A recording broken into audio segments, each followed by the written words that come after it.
Yeah. I'm prepared. Oh, umuutot. Yeah. Umuutot ka Because na of naman. my Umuutot po. grandson. My grandson wants us to speak in English, although our English are limited.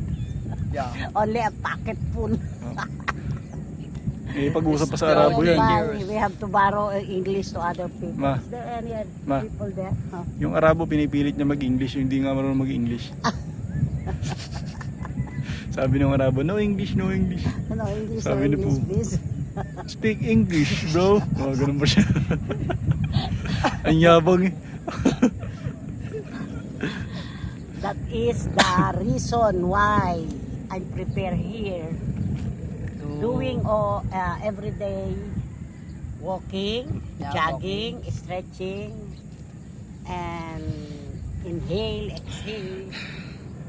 At my age, I'm in 65 years old, and thanks God,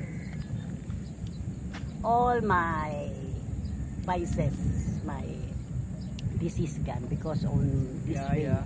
on that way, also in my not diet but the food that I eat, and every day I prepare One, two, three, organic. Look, everywhere there is a grass, and among that grasses that passes, Water you lily. can find some saluyot, alokbate, talbos ng kamote, That's all. talilong, Oh, and abundant of, bird. tingnan pakita mo dun, abundant of, look what's that, That's water, rock. spinach, or cabbage, all we call that in local kangkong. We always eat that kangkong almost every day, Yeah. and that is good for our body because That's a good of the partner. nutrient. You know, kangkong is more nutritious than spinach Yeah. and It's so sugar. malunggay. Yes, among the latest study, and that's why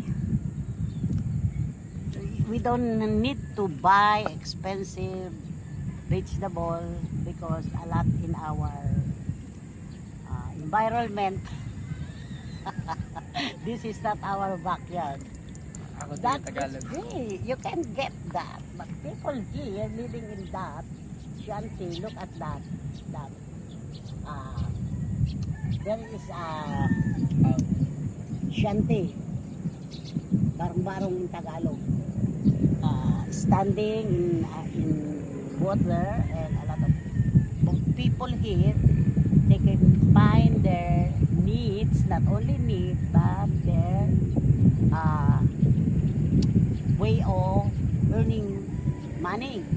Once they have lambat, the fish net, they just throw it, and then pull it. abundant of tilapia they catch, and by people here They catch coming and tilapia. boat, and then on that spot they have for They, their they catch needs, water lizard. and if they have still time, harvesting kangkong, and they Saluyot. sell it